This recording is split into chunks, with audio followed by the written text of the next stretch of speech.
നമസ്കാരം. വീണ്ടും മണിപ്പിച്ച് Malayalam YouTube channel വരെ നിങ്ങളൊക്കെ കാണുന്നതിൽ എനിക്ക് വളരെ സന്തോഷം. ഇന്ന് ഡബിൾ ടൈം ഗോൾഡ് ഏറിയിരിക്കുന്നു. രാവിലെ ഒരു എമൗണ്ട് ഏറി, പിന്നെ വൈകുന്നേരം ഒരു എമൗണ്ട് ഏറി. ടോട്ടലാ നോക്കുകയാണെങ്കിൽ ഒരു 300 രൂപയ്ക്ക് മുകളിൽ ഏറിയിട്ടുണ്ട്. ഒരു പൗണ്ടിന് 2000 രൂപ പോലെയാണ് ഗില്ലി പോലെ തൂക്കിയിരിക്കുന്നത്. 13,500ന്റെ അടുത്ത് ചെന്നിരിക്കുന്നു. 13,480 എന്നാണ് പറയുന്നത്. ഇത് 22 ക്യാരറ്റിന്. സോ ഗോൾഡ് ഒരു കംബാക്ക് കൊടുത്തിരിക്കുന്നു എന്ന് നമുക്ക് എതിർ നോക്കാം. കംബാക്ക് കൊടുത്ത മട്ടിൽ ആ നാരോ റേഞ്ചിലാണ് ഗോൾഡ് ഇരുന്നുകൊണ്ടിരിക്കുന്നത്. 12,990 വരയ്ക്കും ചെന്നായിരുന്നു. ഇപ്പോൾ 13,480 വരയ്ക്ക് ഏറിയിരിക്കുന്നു. ഇത് ഇന്ന് ഒരു മുഖ്യ വാർത്തയാണ്.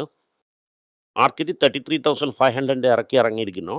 CIS പ്രോഗ്രാമിൽ ഇതിനെ കയറ്റി 24,000, അത് 24,655 വരയ്ക്ക് ഏറ്റിയിരിക്കുന്നു. പ്ലസ് 10 കൊണ്ടു ചെന്നിരിക്കുന്നു. ഇത് രാവിലെ ഇനി കളക്ട് ആവും. ഇത് സെറ്റിൽ ആകാനും കുറേ സമയമെടുക്കും. അതുവരയ്ക്കും ഇത് എത്രയും ദൂരം പോകുമെന്ന് നമ്മളെ കൊണ്ട് യൂഹിക്കാൻ പറ്റൂല. ഇന്നുള്ള വലിയ ന്യൂസ് രതൻ ടാറ്റയുടെ മെമ്മറിക്ക് ഇന്ന് ആപ്റ്റായിട്ടിരിക്കും. ആദ്യത്തെ പ്രാവശ്യം ഒരു ഇന്ത്യൻ കാർ കമ്പനി 10 ലക്ഷം വണ്ടിയുടെ അടുത്ത് നെരുങ്ങിക്കൊണ്ടേയിരിക്കുന്നു. മുമ്പേ പറഞ്ഞായിരുന്നു ഇന്ത്യ 10 ലക്ഷം വണ്ടിയായിട്ട് മാറിയിരിക്കുന്നു. ഇപ്പോൾ ടാറ്റ നെക്സോൺ എന്ന് പറയുന്നതും നിയർലി 10 ലക്ഷത്തിന് നെരുങ്ങിക്കൊണ്ടിരിക്കുന്നു. 1-2 മാസത്തിൽ അത് 10 ലക്ഷം കഴിഞ്ഞു പോകും. ഇപ്പോൾ ലേറ്റസ്റ്റാണ് വന്നിരിക്കുന്ന ന്യൂസ് എന്തെന്ന് വെച്ചാൽ ടാറ്റ പഞ്ച്, അതാണ് ഇന്ത്യയിലുള്ള ഫാസ്റ്റസ്റ്റ് SUV ആയിട്ട് ഇരിക്കുന്നത്.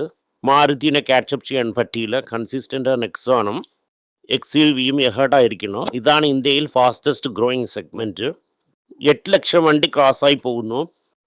ലോഞ്ച് ചെയ്ത 5 കൊല്ലത്തിൽ തന്നെ 8 ലക്ഷം വണ്ടിക്ക് മുകളിൽ ക്രോസ് ആയിരിക്കുന്നു. കുറേ കൊല്ലത്തിൽ ഇതുപോലെ വളരെ സ്പീഡായിട്ട് വിറ്റത് വേറെ ഏത് വണ്ടിയുമില്ല. ഇതിൽ both EV as well as പെട്രോളും ഉണ്ട്. ഇത് വന്നിട്ട് ടാറ്റ പാസഞ്ചർ വെഹിക്കിളിന് ഒരു വലിയ മൈൽ സ്റ്റോൺ ആണ്. എന്ത് കാണിക്കുന്നത് എന്നാൽ ടാറ്റ പാസഞ്ചർ വന്നിട്ട് കംപ്ലീറ്റ് ആയിട്ട് തനിയായിട്ട് സെപ്പറേറ്റ് ആയ ഒരു കമ്പനിയാണ്. ഇത് തീർച്ചയായിട്ടും സർവൈവ് ആവും. ഒരു കാലത്തിൽ എങ്ങനെയെങ്കിലും ഇതിനെ വിൽക്കണം എന്ന് അവർ വിചാരിച്ച ഒരു കമ്പനിയാണ്. ഇപ്പോൾ നല്ല ഒരു ടേൺ അറൗണ്ട് കൊടുത്ത് വളരെ സക്സസ്ഫുൾ ആയിട്ടിരിക്കുന്നു. ഇതുപോലത്തെ കമ്പനികളാണ് നമ്മൾ കൺസിഡർ ചെയ്ത് കറക്റ്റായിട്ട് ഇൻവെസ്റ്റ് ചെയ്യണം. അടുത്ത കാര്യം ഇന്ത്യയുടെ എഡിബിൾ ഓയിലാണ്. കുറച്ച് ദിവസത്തിന് മുമ്പ് തന്നെ ഞാൻ ഒരു ആർട്ടിക്കിളിനെ വെച്ച് പറഞ്ഞായിരുന്നു. ഇതുപോലെ E20 നമ്മൾ സംസാരിച്ചുകൊണ്ടിരിക്കുന്നു. ആൾറെഡി നമ്മുടെ സ്ഥലങ്ങളിൽ എത്തനോളിൻ്റെ പ്രോബ്ലം ഇരിക്കുന്നു. എത്തനോൾ എന്ന് പറയുന്നത് വെള്ളത്തിനെയും കൺസ്യൂം ചെയ്യും, ആൻഡ് അതർ മെറ്റീരിയൽസിനെ ഉപയോഗിക്കും. യൂഷ്വലായിട്ട് നമുക്ക് ഷോർട്ടേജ് ഇരിക്കുന്നത് വന്ന് നമ്മൾ ഭക്ഷണത്തിനൊക്കെ കഴിക്കുന്ന എണ്ണയാണ്. പക്ഷേ ഗവൺമെൻറ് വന്നിട്ട് പെട്രോൾ എണ്ണയാണ് കോൺസെൻട്രേറ്റ് ചെയ്യുന്നത്. ഈ എഡിബിൾ ഓയിൽ ഇപ്പോൾ വളരെ ഷോർട്ടേജിലാണ് ഇരിക്കുന്നത്.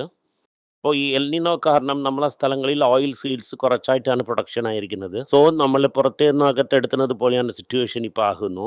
1.5 മില്യൺ ടൺ, അതായത് 1 മില്യൺ എന്ന് പറയുമ്പം 10 ലക്ഷം, 1.5 മില്യൺ ടൺസ്, അത് ഇൻറ്റു 10 ലക്ഷം ഇടണം.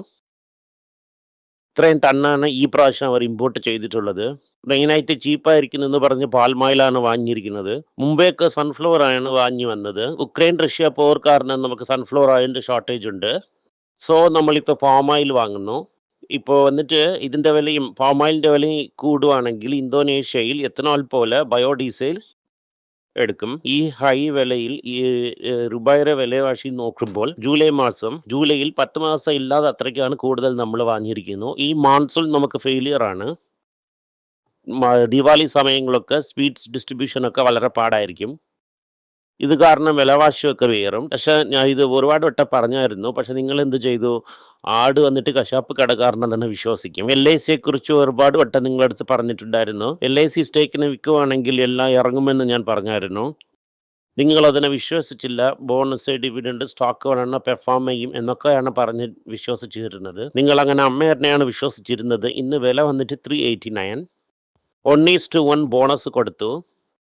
775, 780 വരയ്ക്കാണ് റേഞ്ച്. ഈ വില വന്നിട്ട് IPOയിലിരുന്ന് 18% ഗാലിയാണ്. ബേസിക്കലി IPO എന്ന് പറയുന്നത് 150 രൂപ മുകളിലിരുന്നു.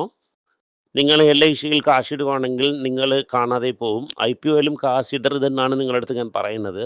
നിങ്ങൾ ആരും അതിനെ കേട്ടില്ല. ഇപ്പോൾ എല്ലാവരും താഴെ ഇറങ്ങിയിരിക്കുന്നു. RBI എന്ത് പറയുന്നു എന്നാൽ റെപ്പോ റേറ്റ് 5.25 എന്ന് പറയുന്നു. 5.25ക്ക് റെപ്പോ റേറ്റ് ഇരിക്കുവാണെങ്കിൽ ഡോളർ വെളിയിൽ പോവും. അതും കൺസിസ്റ്റൻ്റ് ആയിട്ട് NRT മൂലമായിട്ട്. എത്രയും കടൻ വാങ്ങിയാലും നിർത്താൻ പറ്റൂല. ഗ്രോത്തിന് 6.7 ഏറ്റിയിരിക്കുന്നു. ഇന്ത്യ ഗ്രോത്ത് നമ്പറിനെ ആരും വിശ്വസിക്കുന്നതില്ല. കാരണം ഇൻഫ്ലേഷൻ നിങ്ങൾ സത്യത്തിലുള്ള നമ്പേഴ്സ് പറയൂല. ഇൻഫ്ലേഷൻ വന്നിട്ട് 5% അടുത്ത് പോകുമെന്ന് പറയുന്നു. 12% GDP നോമിനൽ ഗ്രോത്ത് ഇരുന്നാൽ തന്നെ 6.7 വരും. പക്ഷെ അവിടെ 12% ഒന്നും വരില്ല. നോമിനൽ ഗ്രോത്ത് 8% ആണ്. 5,32% ഇൻക്രീസ് ആയിരിക്കുന്നു പ്രോഫിറ്റ്. ഇത് രൂപ കണക്കിൽ സെയിൽസ് ഇൻക്രീസ് ആയിരിക്കുന്നു. സെയിൽസും ഇൻക്രീസ് ആയിരിക്കുന്നു, പ്രോഫിറ്റും ഇൻക്രീസ് ആയിരിക്കുന്നു. ഓൾഡ് സെയിൽസ് നോക്കിയെങ്കിൽ കുറവാ തന്നെ സെയിൽസ് ആയിരിക്കുന്നു. വില ഏറി ടേൺ അറൗണ്ട് ഒന്ന് ഏറിയത് പോലെയാണ് ഇരിക്കുന്ന സിറ്റുവേഷൻ നോക്കുമ്പോൾ. യഥാർത്ഥ നമ്പേഴ്സ് ഇതല്ല. കാരണം നല്ല ധർമ്മ അടി വാങ്ങിയിരിക്കും കല്യാൺ ജുവലേഴ്സ്. ഇങ്ങനെ നമ്മളെ തങ്കമയിൽ മാറിയോ അതുപോലെ ഇത് മാറും. പക്ഷെ തങ്കമയിൽ ഒരുപാട് ഹൈ ആയിരുന്ന കാരണം ഒരുപാട് ഇറങ്ങിയായിരുന്നു. ഇത് കുറച്ച് കുറവായിട്ട് വീഴും. തമിഴ് 4% അപ്പാണ് ഇന്ന്. ഇതിന് മുമ്പ് പക്ഷെ തങ്കമയിൽ വന്ന് താളെ ഇറങ്ങിയാണ് ഇരുന്നത്. കാരണം മാർജിൻ പ്രഷറാണ്. ആദ്യം സെയിൽസ് കുറവായിരുന്നു. ഒരാളെ പറയണമെങ്കിൽ മാർക്കറ്റ് ലോസിലാണ് ഉള്ളത്. ഐഡസ് വെൽനസ് ഈ കോംപ്ലാൻ ഒക്കെ ചെയ്യുന്ന ആൾക്കാർ അവർക്ക് സെയിൽസ് കയറിയിരുന്നാലും പ്രോഫിറ്റ് വന്നിട്ട് 7% കുറഞ്ഞിരിക്കുന്നു. സൈഡസ് ലൈഫ് സയൻസസ് പാരന്റ് കമ്പനിയാണ്. അവർക്ക് USFD അപ്രൂവൽ കിട്ടിയിരിക്കുന്നു. ജനറിക് ഇമാതിരി ഇഞ്ചക്ഷൻ കൊടുത്തിരിക്കുന്നു. അതും അല്ലാതെ അവർക്ക് അതിൻ്റെ പെർമിഷനും കിട്ടിയിട്ടുണ്ട്. സ്റ്റൗക്രാഫ്റ്റ് TTK പോലെ വളരെ സൂപ്പർ സെയിൽസ് ആണ്. കാരണം പ്രോഫിറ്റ് 64% ഏറിയിട്ടുണ്ട്. സ്റ്റോക്ക് മുമ്പേ തന്നെ ഏറിയിരുന്ന കാരണം വലിയ ലെവലിലൊന്നും റിയാക്ഷൻ ഇല്ല. ബട്ട് വളരെ പ്ലാൻഡാണ്. നിങ്ങൾ നോക്കുകയാണെങ്കിൽ ഇൻഡക്ഷൻ സ്റ്റവ്, ഗ്യാസ് സിലിണ്ടർ കാരണം ഈ സെയിൽസ് വളരെ നന്നായിട്ട് ഏറിയിരിക്കുന്നു. ഭാരതി എയർടെലിൽ വന്ന് ആർപുവിന് 80 പോകുന്നു. ഇത് കാരണം നെറ്റ് പ്രോഫിറ്റും ഏറുന്നു. ആർപു 264, 265 അടുത്ത് ചെന്നായിരുന്നു. 9 രൂപ ആർപു ഏറുന്നത് ഈ കമ്പനിക്ക് സപ്പോർട്ട് ചെയ്തിരിക്കുന്നു. അരിക്കോര ഈ തേങ്ങ എണ്ണ പാരഷൂട്ട് ഓയിൽ ചെയ്യുന്നവൻ, സഫോള ബ്രാൻഡ് ഓണർ, അതിൽ 25% പ്രോഫിറ്റ് ഏറിയിരിക്കുന്നു. ഇത് മെയിനാണ് വന്നിട്ട് വോല്യൂം കയറുന്നത് തോറും പ്രോഫിറ്റ് ഏറിയിരിക്കുന്നു. പേസെക്സിൻ്റെ റവന്യൂ ഏറിയിരുന്നാലും ആഹിറ്റ് കുറവായിരിക്കുന്നു. ഈ ഇൻവെസ്റ്റ്മെൻറ്റ്സ് കൂടുതലായിരിക്കുന്ന കാരണം ഇന്ന് തിരികെ പേസെക്സിനെ അടിച്ച് മറ്റേ സ്റ്റോക്കൊക്കെ കയറുന്ന സമയം എസെക്സിന് ധർമ്മ അടിയാണ് കണ്ടിന്യൂ ആയിരിക്കുന്നു. എല്ലാം വന്നിട്ട് ഇൻമാർജിൻ എന്ന അവരുടെ പ്രോഡക്റ്റിന് ഒരു ന്യൂയോർക്ക് മാനുഫാക്ചറിങ് ഫെസിലിറ്റിയിൽ മാനുഫാക്ചറിങ് ചെയ്യാമെന്ന് ഡിസൈഡ് ചെയ്തിരിക്കുന്നു. ഡോക്ടർ റെഡ്ഡിക്ക് വന്നിട്ട് ഡിപ്ലോമാറ്റിക്സ് എന്ന് പറയുന്ന ഇഞ്ചക്ഷൻ റെഡ്ഡിക്ക് പെർമിഷൻ അമേരിക്ക കൊടുത്തിരിക്കുന്നു. ഇഞ്ചക്ഷൻ എന്ന് പറയുന്നത് ജനറിക്ക് ഈക്വലായിട്ട് റൈഡോൺ വന്നിട്ട് ലോഞ്ച് ചെയ്തിരിക്കുന്നു. മാർക്കറ്റ് എക്സ്ക്ലൂസിവിറ്റി ചെന്ന ഉടനെ ഒരകത്ത് വന്നു. സൺ ഫാർമ വന്നിട്ട് പ്രീമിയം ഫെസിലിറ്റീസ് വച്ചിരിക്കുന്നു. അതിനെ അവർ ഓഫ്സെറ്റ് ചെയ്യുന്നത് പോലെ US ഒരു ജനറിക് പ്ലാന്റിന് അവർ വാങ്ങിയിരിക്കുന്നു. റേ ഡാലിയോ എന്ത് പറയുന്നു എന്നാൽ റാലി എന്ന് പറയുന്നത് 1929 ബൂമായിരിക്കുന്നു. എപ്പോഴാണെങ്കിൽ അത് കമന്ന് കിടക്കുമെന്നാണ് പറയുന്നത്. തമുര എന്ത് പറയുന്നത് എന്നാൽ ലോങ് ടേമിൽ ഗ്രോത്ത് വളരെ സ്ട്രോങ് ആയിരിക്കുന്ന കാരണം ICICI, HDFC, കോട്ടക് മഹീന്ദ്ര വന്നിട്ട് വളരെ നന്നായിരിക്കുമെന്ന് പറയുന്നു. HDFC ലൈഫിൻ്റെ ഷെയർസ് 2-year ലോയ്ക്ക് ടച്ചായിരിക്കുന്നു. ഈവൻ ദോ ലോങ് ടേം നല്ലായിരിക്കുന്നു. ഹുണ്ടായുടെ മാർക്കറ്റ് ഷെയർ കുറഞ്ഞുകൊണ്ടേ പോകുന്നു.